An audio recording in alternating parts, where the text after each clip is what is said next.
Let me get my notes together. Hey everyone, it's Maya back again with another video. Today I am bringing you my July wrap-up. So in the month of July, I was actually able to read 10 books. This is definitely a record for me. So let's just get into the books that I read. The first book that I was able to read in the month of July is P.S. Longer Letter Later by Anne Martin and Paula Danziger. This book is about two friends who have to separate because Tara, Star, moves with her family to another state, leaving Elizabeth back at home to figure things out for herself. You see the ups and downs of their friendship. You see some conflicts that are, pretty intense. In addition to that, we have issues that are covered, such as the change in family dynamics and structures, and we just see how these two young ladies are working to make their friendship work, even though they are several miles apart. The book is written in letter format, so one entry may be a letter from Tara to Elizabeth and the second entry is vice versa. I really liked seeing the contrast between the writing styles. I already knew which author was writing from which character's perspective, and I just loved it that much more. It's not like a literary classic, but I still enjoyed it. I did pick that book up from the library, so I can see myself borrowing it again from the library, but I can't necessarily see myself buying it. So the next book that I was able to read in the month of July was Me Before You by Jojo Moyes. We follow our main character, Louisa. She was working at a cafe when unfortunately it closed down, leaving her without work until she comes across one in which she has to be a caregiver for someone who is physically disabled. And this is Will. Will, previous to his unfortunate accident, was this very successful person. He had this great life. He is now confined to a wheelchair. You are seeing the relationship blossom throughout the book, which I really liked, is you are seeing parts of the story told from different characters. So most of the chapters are told from Louisa's perspective.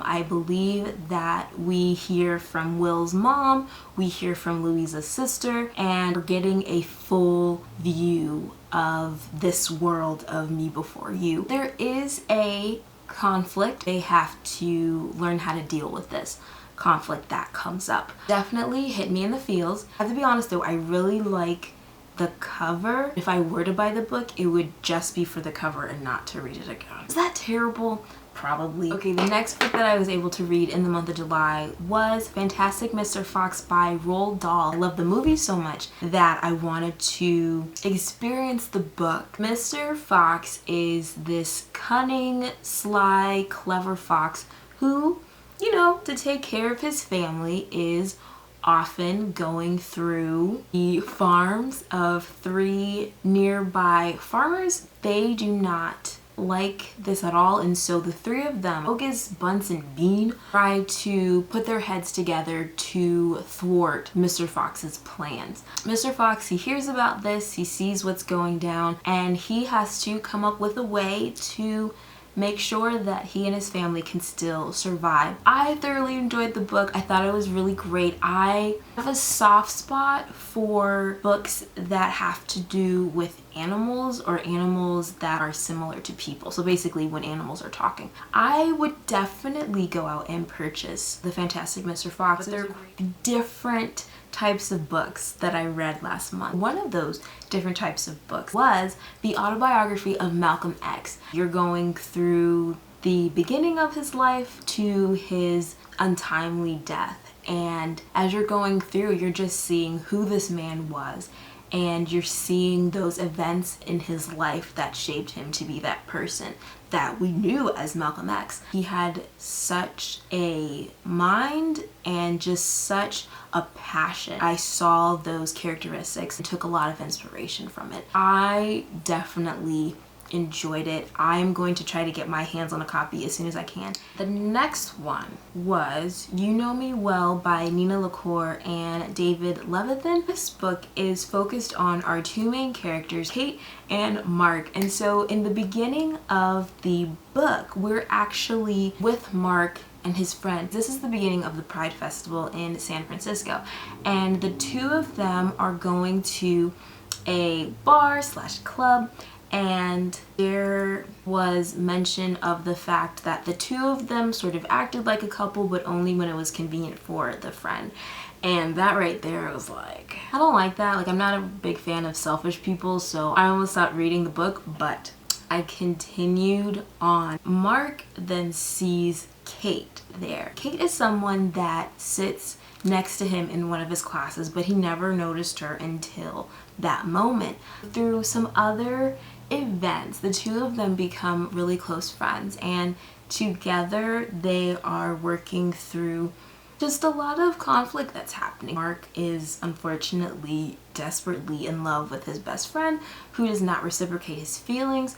Kate, on the other hand, she is not sure of what her future will hold. There is a love interest for her, but she sometimes is unsure of herself and has self-doubt, so she sometimes doesn't go after what she wants. The two of them, they team up and they get through those certain things together. Another thing that I really enjoyed, and it's not quite about the book, but it's the authors in that they identify as being a part of the LGBTQ community. So the fact that this book was actually written by people who know that narrative well, it made me feel a whole lot better, because I was like, oh my gosh, there's just some straight person writing what they think this is about. But anyways, because of the author's identity, it made me feel a whole lot better, and it made me relax as I read through it. I don't even know if that makes sense. I would say this was a book that I would pick up from the library again. I wouldn't buy it. Maybe I would, I don't know yet, but I definitely would read it again. The next book that I read in the month of July was Everything Everything by Nicola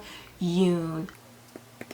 This book is about a girl named Madeline, and she has this very rare disease where she is allergic to practically everything. If there are any fans of Seinfeld out there, she would be a bubble boy, or rather a bubble girl. She has been living this life of seclusion for as long as she can remember, and for the most part she has done okay with that until her next door neighbors move in, and this family, it's a mom and a dad, a daughter and a son, and she sees the son. She's a little bit smitten, and fortunately or unfortunately, however you want to put it, he finds a way to befriend her, and then their friendship, which turns into a relationship, goes from there. Seeing that she has this disease, there is that constant fear or danger that something is going to happen to her, but at the same time she feels as though this is a risk that she is willing to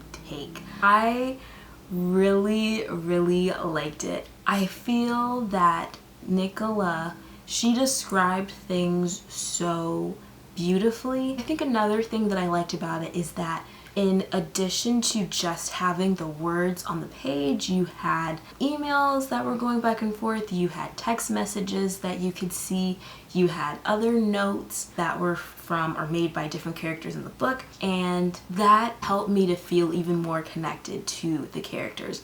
If you couldn't tell already, I adored this book, and I'm going to lay my hands on it as soon as possible. The next book that I was able to read in the month of July was A Darker Shade of Magic by V.E. Schwab. In this book, we are focused on the city of London, but on different types of London. We have red London, gray London, white London, and black London. In red London, magic is thriving, it is alive and well, peeps like to use it. In gray London, magic is not used, so it's basically a regular day London. Not that regular London is not magical, but in this instance, in this case, it's not. In white London, those who are in charge, they use magic to basically make everyone do what they want. And in Black London, it is a case of magic gone wrong. When you don't balance out that power and control, magic will basically take over everything and just wipe out any other life that was there. And so that's what happened within Black London. There are a few individuals called Antares, and they're the ones that can actually move from different Londons.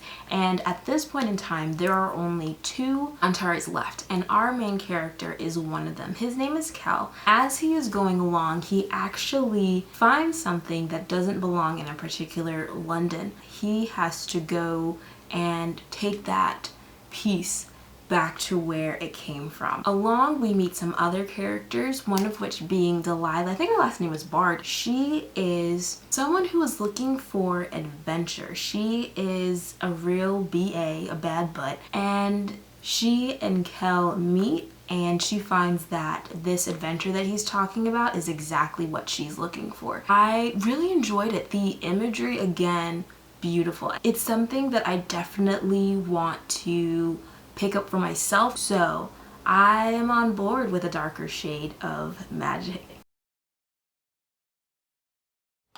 And we're back. The next book that I was able to read in the month of July was Then We Came to the End by Joshua Ferris. This tells the story of an advertising agency that has to decline substantially. We see the environment of the office, kind of the culture that's taking place there, and some of the characters that work for this agency. There is this overall presence of worry because people are unsure of their job security, and after seeing several people get laid off, they feel as though they may be the next ones to go. There's so many different things that are going on. We have office romance, uncertainty regarding some of the health of the employees. As I was reading it, it was exciting to me, but it was kind of difficult to get through at times just because there were so many names, especially like 1-syllable names. I think there's a Tom,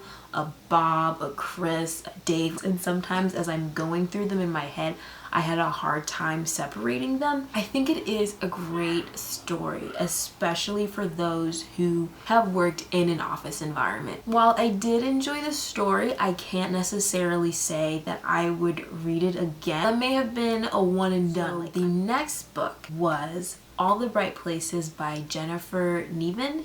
At the beginning, we actually meet Theodore / Finch, who is on the top of a tower that's on his school's campus, and he is considering jumping. While he is up there, he notices that he's not alone. He is a very eccentric character, so people at the school, they know him. They see him as being this oddball, but as it turns out, that person is Violet, who is actually a fairly popular person at the school who people would not think would attempt to take her own life. From there, the two of them form this relationship that other people don't understand, but for them it seems very natural and very easy and very organic. It deals a lot with mental health, grief, fitting in. I was an absolute wreck. A lot of emotions flowing through the whole book. I think that many people should read it, but just, just have some tissues or some kind of dabbing material nearby. Okay, so the next book that I was able to read in the month of July was The Little Prince.